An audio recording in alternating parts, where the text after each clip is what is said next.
a researcher decided to do something very few people would ever dare. He spent months interviewing over 400 prostitutes, not out of curiosity, not for scandal. He wanted to understand one thing: what makes a man lose value in a woman's eyes? And what he found was far more disturbing than he expected. Most men think a woman loses interest because of one specific mistake: a bad text, a botched date, a poorly chosen sentence. But no, loss of value doesn't happen with a bang. It happens in silence. Gradually, almost invisibly, until one day she simply looks at you with different eyes, and you have no idea why. Here's the brutal part: it doesn't matter how much emotional energy you invest, doesn't matter how hard you try to please, doesn't matter how present you are. If you're sending the wrong signals, desire shuts off. Not slowly, instantly. And the most painful part? Even she can't explain it. Her body reacts before her mind catches up. Machiavelli would have understood this immediately. For him, power isn't lost through great defeats. It's lost through tiny gestures that reveal weakness. And when a man acts from need, from fear of losing, he's already started losing. This video isn't for the man who wants to please. It's for the man who wants to understand. Because female desire, much like political power, isn't fair, isn't logical. It's biological. And anyone who doesn't know the invisible rules is destined to be discarded without explanation. I'm not going to tell you how to make a woman like you. I'm going to show you which behaviors destroy your value, even when you're convinced you're doing everything right. Because the enemy isn't your looks, isn't your money. The enemy is what you communicate without realizing it. The invisible loss of value. Most men lose value not when they're rejected, but long before. In invisible gestures, in poorly handled silence, in micro-actions that expose anxiety. One of the most common mistakes: early emotional overexposure. Too much interest too fast. A woman's body at the biological level reads this as a lack of options. Female desire doesn't respond to abundance. It responds to scarcity, to selectiveness, to what makes her feel self-desired. Another silent mistake: being too available, replying instantly, canceling plans to see her, restructuring your life around her schedule. All of it sends a subconscious message: I have nothing more important than you. Sounds romantic? In reality, it kills your perceived value because it projects a lack of personal direction. And the worst mistake? Constantly seeking validation. Do you like me? Did you miss me? What are we? That anxious energy doesn't go unnoticed. It's felt. And it doesn't matter what you say. If your energy screams, I need you to choose me, desire collapses. Machiavelli understood. Power is not begged for. It is projected. And when a man operates from insecurity, every word he speaks, no matter how logical, loses weight. Because value isn't communicated through arguments. It's communicated through presence, through control, through posture. What losing interest looks like.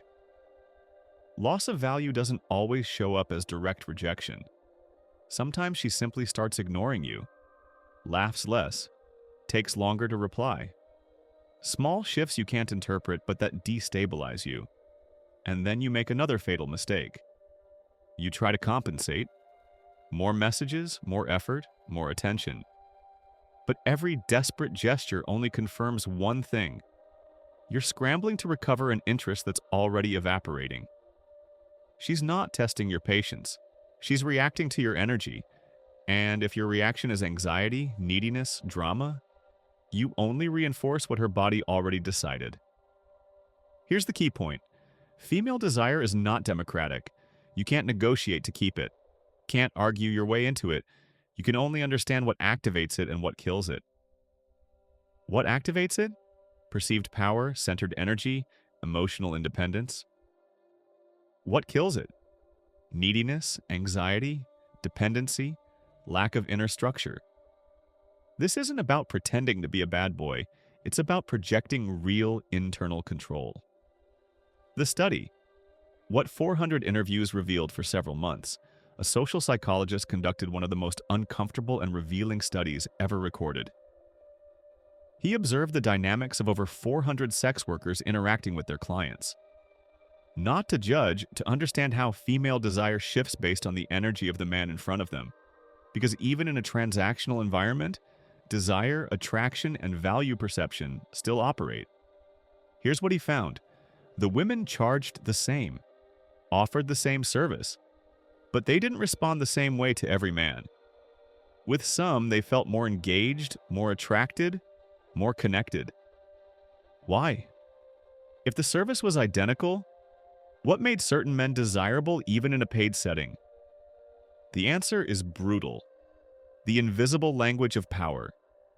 These men weren't necessarily more handsome, not taller, not richer, but they projected something different. Centered energy, contained masculinity, a quiet confidence that didn't need explanation. The women, professionals trained to interact with hundreds of men without emotional involvement, reported feeling more attraction and even more respect toward men who didn't come seeking validation but came projecting control. Some even admitted feeling nervous around certain clients. Not from fear, from the intensity of their presence. And the most fascinating part, these reactions weren't rational, they were visceral, automatic.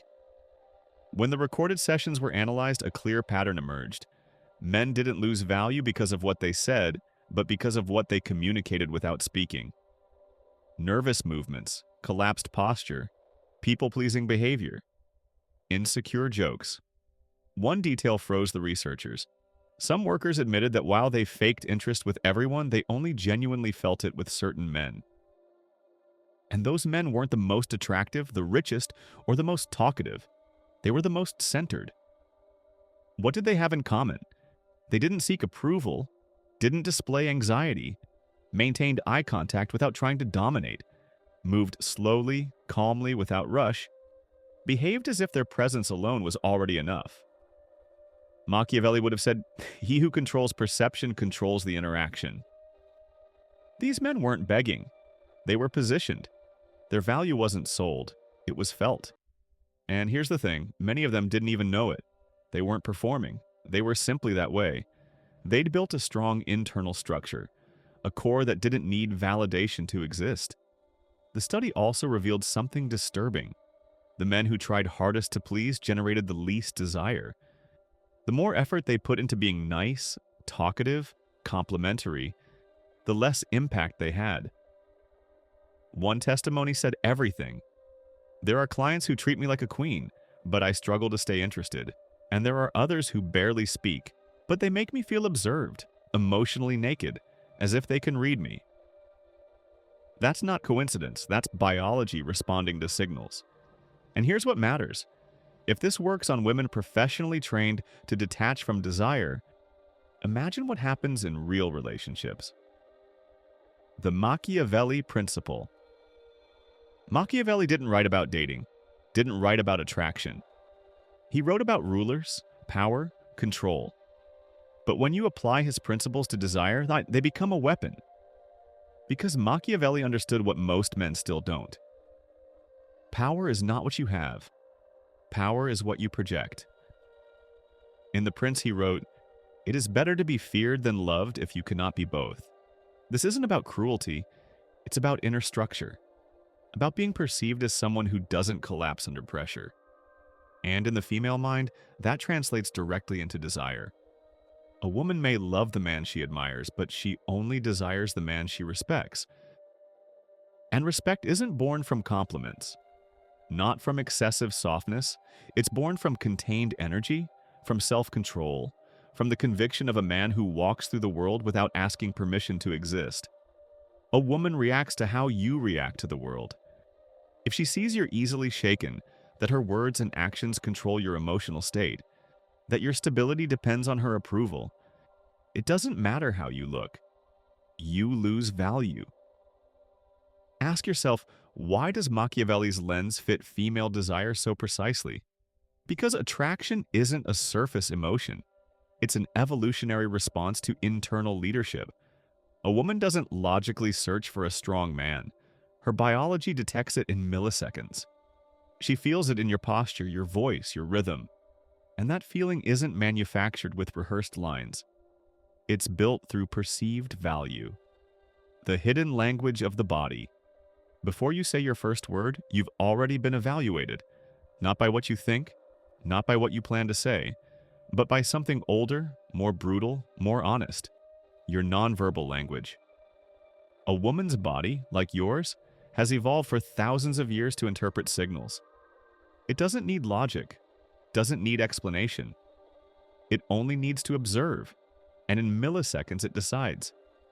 Is this a high-value man or one who can be ignored? And here's the terrifying part. You don't fully control it, because your body doesn't communicate what you want. It communicates what you believe. Slouched posture, fast nervous movements, avoiding eye contact, speaking too quickly, taking up little space, uncontrolled gestures, laughing too much. All of it screams insecurity. You can say intelligent things, you can try to sound confident, but if your body says something different, she'll know, and she'll feel it. On the other side, upright posture, slow breathing, eye contact without anxiety, controlled use of space, economy of movement, comfortable silence. These communicate something you can't fake for long: internal power. A study from the University of Texas revealed that women could detect testosterone levels in men through body odor alone, even without direct contact. Another experiment showed that over 90% of first impression impact is determined by nonverbal communication. What does that mean? Most men are losing the game of desire without knowing they're even playing. And here's the crucial point. You can't fake body language if your internal structure isn't aligned. You can practice smiling less, speaking slower, holding eye contact. But if inside you feel inferior, your body will betray you. This isn't a curse, it's an invitation. Because body language isn't a technique to fake value. It's a mirror of your inner state. Fix the inside. The outside changes automatically. Picture two men entering the same room. One walks in seeking attention, looking around, smiling to please. The other walks in calm, unhurried, not looking for anything. One says, "Look at me, I'm here." The other simply is. Which one do you think sparks more desire? Here's the paradox. The more you try to create attraction through effort, the less value you project. Because attraction isn't a reaction to your intention, it's a reaction to your energy, to your center. When she disconnects. When a woman starts sensing that a man has lost value, her body reacts before her mind. She doesn't make a rational decision, doesn't write a list of pros and cons. She simply starts to disconnect. At first it's subtle, almost invisible. She no longer responds with the same energy. Messages get shorter, colder. Her attention scatters. Interest fades like a candle running out of oxygen. This doesn't mean she hates you. Doesn't even mean she met someone else. It means something more basic, more animal. She no longer perceives you as a high-value stimulus. And the most brutal part, she doesn't fully know why. If you ask, she might say, "I don't feel the same anymore. I need space. Something changed." But she can't explain the biological code her body just decoded. That code doesn't respond to what you did yesterday. It responds to what you've been broadcasting unconsciously. Small behavioral habits, micro gestures, neediness disguised as kindness, lack of emotional leadership, poorly managed anxiety. When all of that accumulates, her limbic system trips the alarm. He's not the one. Machiavelli would say, contempt is not always expressed with words. Sometimes absence of reaction is the greatest punishment. And that's exactly what a woman does when she perceives you as weak. She doesn't attack. She simply stops responding. And here's the uncomfortable truth. A woman can love you without desiring you. She can care about you, even respect you as a person. But if she no longer perceives you as a biologically valuable man, she won't feel fire, won't feel genuine attraction. Desire doesn't reward emotional effort. It rewards perceived power. Rebuilding value. Recovering value in the eyes of a woman who stopped desiring you is not a mission for the weak. It's not a strategy to win her love back. It's a quiet war to reclaim something far more important: your center. Because what you truly lost wasn't her. What you lost was the perception of power you once projected. And that, as painful as it can be rebuilt. But never through begging. Only through internal reconstruction. Most men want to be desired again without transforming. They hope she changes her mind out of nostalgia. But attraction doesn't work that way. Female desire doesn't revive through memories. It revives through new perceptions, and those perceptions aren't created with speeches. Not with promises. They're created with silent facts, with real presence, with a change so deep you don't even need to announce it. Because when change is real, it's visible without words. Here's the key. Don't try to make her see you the way she once did. Become a man she's never seen before. First, break the reaction cycle. Stop looking for her. Stop justifying yourself. Stop acting as if her validation were oxygen. The silence here isn't indifference, it's strategy. And that silence must be full, not empty. Full of action, discipline, forward movement. Because silent stagnation is just waiting, but silent evolution is power incubating. What does the transformation look like? It starts with the physical. A strong body, upright posture, high vital energy. Not for aesthetics, because the body is the first language of power. A weak body communicates vulnerability. A solid body communicates dominance. Then the emotional. Cutting emotional dependency. Stopping the reaction to every high and low, not chasing, not begging. Learning to hold uncertainty without collapsing. That is pure magnetism. Then the psychological. Having a purpose bigger than her. An internal mission that doesn't shift based on external approval. When a man has direction, he automatically projects value. Because masculine energy isn't defined by what it conquers. It's defined by what it sustains. The most common mistake, thinking self-improvement is a strategy to get her back. No, it's a strategy to never again become the man who loses himself. If she returns, she shouldn't find the same you waiting with open arms. She should collide with an energy that doesn't need her attention but attracts her like a magnet. And if she never returns, it doesn't matter, because rebuilding value was never for her. It was always for you. Conclusion. Real power isn't in what you say, it's in what you project without speaking. And that's what men who spark genuine desire have learned to master. This isn't about techniques, not rehearsed lines, not psychological games. It's about becoming someone who radiates value without explanation. Because the most powerful signals aren't seen, they're felt. Your body language, your energy, your silence, your decisions. Everything communicates something, and a woman, even if she can't put it into words, picks it up in milliseconds. She's not searching for logic. She's searching for presence. A presence that makes her feel she's standing in front of a man who doesn't depend on her approval, who doesn't need to beg, convince, or compete. A man who is desired because he chose himself first. This isn't achieved by pretending. It's achieved by building. And that construction happens every day.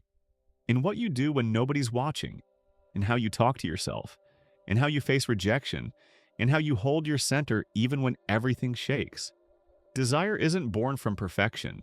It's born from congruence, from a man who doesn't need to hide his wounds because he's already transformed them into power. You don't need more tricks. You need more presence, more direction, more internal fire. Because desire isn't requested, it's provoked. And respect isn't begged for. It's imposed without violence, through energy.